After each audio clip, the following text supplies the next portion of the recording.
gaafa wanni tokko Oromiyaa keessatti raawwatamu uummanni keenya gabbaya sirba. Yeroon sirba dhammaa miti. Yeroon qabsoo itti sirbanii jedha yeroo haceeti. Yeroon suni sirbi qabsoon dhufu ka ammaa kana odoon taane ka caala hundeessatti. Garuu ka ammaa sirba mul'ee waa tokko siisuu dandeetta. Isa kaleessa gachiibsamee nasbee lubbuu isaa akka hoolatti basma'aan irratti jedhamu yeroo jalqabaatiif ilma namaatti irratti akka hoolatitti basma'aan jedhame kuni maal jechuudha? Maaltu isinitti dhagama? Isinitti maaltu dhagama? Dhugaa Rabbii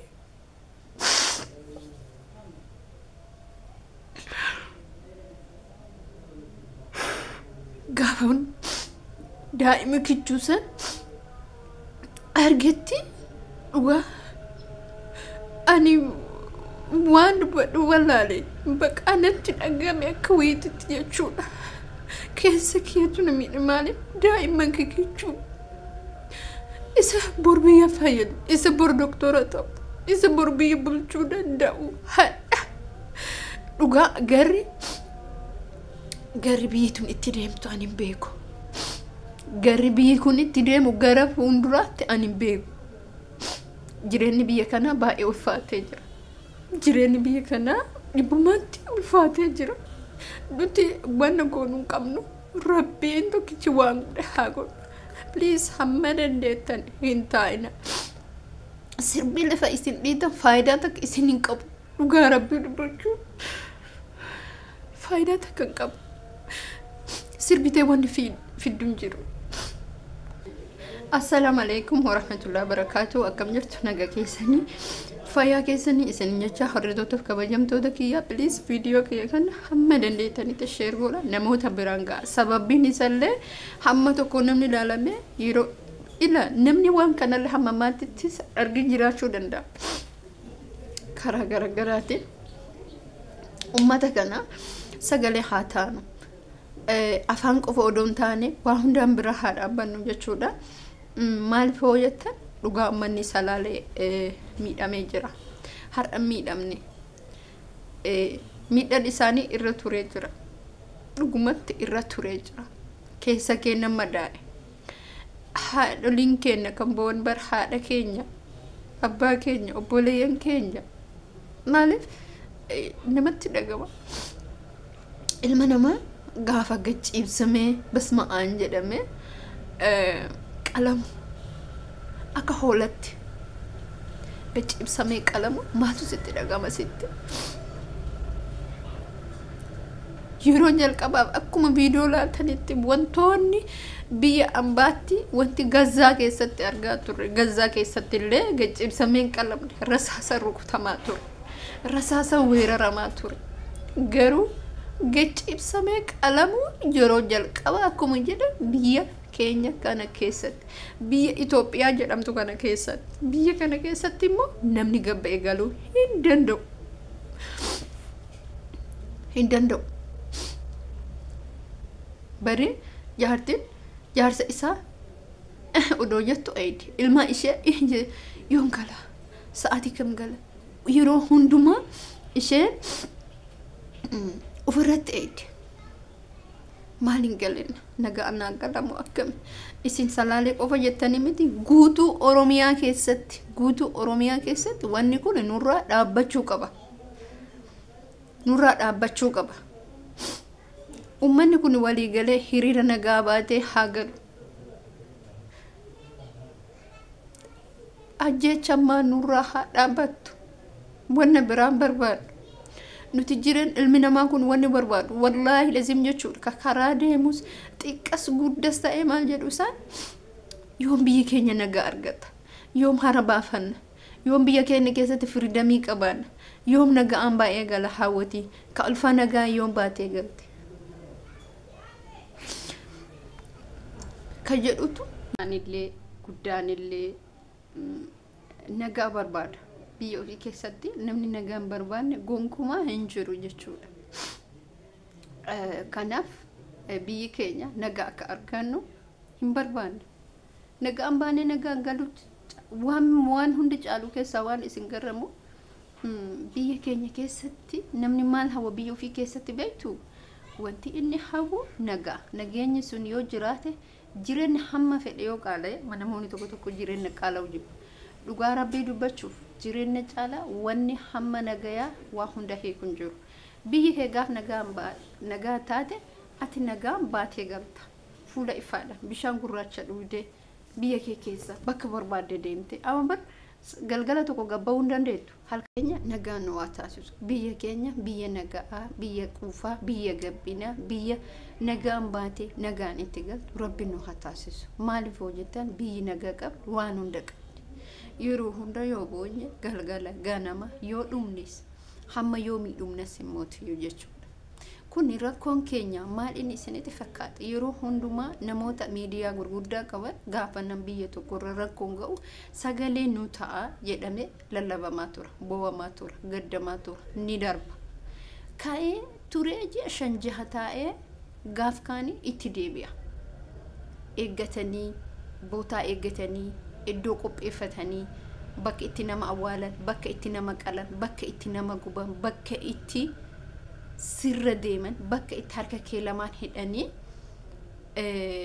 horiitti si hidhanii si gottotan hamma kana geenya jedhu. Xiqqeenyi isaan biratti hamma kana geenya. Nuti kana hunda maal balleessin? Maal rakkoon keenya? Rakkannu rakkoo nama baasuudha nuti jechuudha. Sabni kun saba fayyaalummaan isaanii dhiibbaa guddaa irraan ga'e. Odoo fayyaalamuu baanne, odoo akka isaanii garaa jabaanne hadha kun hunda nurraan ga'u. Fakkeenya yoo namni tokko balbala kee dhufe ati qabaattu mana aannan obaasa dhabdu bishaan qulqulluu fuula ifaan yoo qabaatte nyaati yoo mana keessa jiraate fuutii kennata. Kanammoo uummata Oromoo fayyaalummaa isaatu isa godhe. Uummanni Oromoo gara laafis gara laafummaa namni gara laafu yoomiyyuu taanaan harka namaatti du'a. Gara laafinni kenna hadha dargaggeessa lafaa dhufaa shabaaba albeedhaan gachiibsamee basma'aan jedhamee akka hoolatti qalatame. Biitti kun namni kun mootummaan kun fakkeenyaaf wanna kana ni arguu hin dadhabne. Isaan addunyaan hundi irraa dubbachaa jirti. Addunyaan hundi wanna salaaleen itti ta'aa jiru irraa dubbachaa jirti. Salaalee qofaa miti. Biyyoota Oromiyaa jedhamtu tana guutuu keessatti wanni kun deemamaa jira. Gabbayee miidiyaan hin dubbatamu malee ni jira. Ammas taana borus taana wanni kun yoo nurraan dhaabbati boru Arsii gaa, boru Harargee gaa, boru eessa gaa? Wallagga gaa, Walloo gaa, Kamisee gaa. Wanni kun yoo har'a nurraan dhaabbati boru Baalee ga'uu danda'a. Jimmas ni dhufa. Hinaafuu beekaa. Namni kun achii kalaqame jedhee bakki kun jarri kun iddoo godhatanii nurra deemaa jira. Ilmaan keenya lafaa dhufaa jiran fixaa jiran. Obboleettii kee, obboleessa kee, abbaa kee, haadha kee. Yeroo hunda aayyoon Oromiyaa maaliif bootti? Isin gaafadha. Maaliif bootti? Yeroo hunda keessi keenya odoo gur hin ga'in numa daa'e, odoo gur hin ga'in arri adii baase. Sababiin isaa rakkoon biyyi kee keessa hoona gaate qalbiin kee raahaa ta'ee si ciisa. Halkan guutuu ati yaadaa bulta. Ka ilmaan qabu ilmaan isaa. Ka laaxee ta'e maatii isaa, obboleeyyan isaa, ofii isaa yaada jechuudha. Qabaatullee gammachuun argattu, dhabdus gammachuun argattu. Hara baafannaan qabdu ati yeroo kamumaa jechuudha. Dhugaa rabbiin isiniin jedha. Obboleeyyan kiyya hamma dandeettanitti salaalee qofatti odoon taane ajjeechan kun nurra haa dhaabbatudha. Guutuu Oromiyaa keessatti biyya keenya nagaa ta'uu barbaanna. Wanni isin sirbisiisu hin jiru. Maaltu isin sirbisiisa? Qabsoon sirbaan dhuftu hin jira? Hin jiru. Qabsoon sirbaan dhufu gonkumaa hin jiru. Qabsoon amma yeroo qabsoon yeroo hacattare sirbaan qabsaa'u yeroo hacaalu hundeessattare. Ka amma wanni sirbataniif hin jirtu. Ka amma gaafa tokko du'e gabbaatanii wanni morma keessan erbitaniif hin jiru. Kuni bari morma irbuu miti. Gaddaan dabarfachuu qabda. Namoonni hiika sirba kanaan beeyne namoonni mootu biyyoota Arabaa keessa jiran biyyoota Faranjoo yeroo amma barkasi hordofu amma namni waan tokko gaafa irratti galee gadda isaanii imimmaanii dabarfatu. Isin garuu sirbaan dabarfamtu. Namni sirbaan isin hubatu hin jiru. Namni ka isin hubatuun imimmaan keetiif. harka keetiin qofa si hubata bakka kanan alatti sirbaan wanni dhufu hin jiru taree jira yeroo sirbaa nagarrama dhugaa rabbi isin oromoon kuni gaafa kichuun citee irratti hiitee sirba sirbitu eenyutu si hubata miidiyaa kamtu si hubata miidiyaa kamtu wanna kana sirba kana beekee si hubata gaafa gadditee imimmaan kee buuttee saba keenya biyyi kiyya nagaa haa ta'u jette agarsiifatte si hubata yaadan yoo ta'e yaadan shakkuu danda'an malee gaddaan kan ibsatan sirbaa miti yeroon sirbaan ibsatan taree jira hin gowwoomina oromoon gowwoomin gaddi sirbaan ibsatan hin jiru hin gowwoomina salaalee qofaa miti oromiyaa guututti ajjecha nurra haa dhaabbatu qabaan nurra haa dhaabbatu nuti biyya ambaa keessa jirra kan yeroo hunda nu qabu hedan jedhamee haasa'amu maali biyya keenya keessa biyya ofii keessa jira bar biyya ofii keessatti waan fedhe akka fedhetti jiraataa bar waan balleessi nama najjeesi malee mirga guutuu qaba jechuudha namni tokko biyya isaa keessatti mirga guutuu qaba nagaan bahe nagaan galuu barbaada tamaarii nama sodaachaa deema tamaarii nama nagaa jechaa deema odoo baratu jedha gurri isaa radheeg natti dhufitti har'a maaliif akka namoota biyyoota arabaa keessa jiran hanna waraqaa heeyyamaa hin qabne na jarri suni fakkeenyaaf waraqaa heeyyamaa hin qabne hin sodaatu dalagaratu hin sodaatu ba'anii hin sodaatu galanii hin sodaatu nuti biyya keenya keessatti akkas ta'aa jira sodaachaa jira jechuudha kanan isin jechuu barbaada ani viidiyoo kee asumarratti dhaaba ummata salaaleetiif rabbiin ka du'ee biyyoon itti haasalbattu ka jiru ka muslimaatiif rabbiin rahmata isaa haa godhu wanni hedduun baay'ee miidhamanii lafa isaaniitirraa mana isaaniitirraa buqqaanii rabbiin dachee isaaniitti isaan hin deebisu balaa dhufe kan ammoo ummata kana rabbiin musiibaatti haa deebisu jechuudha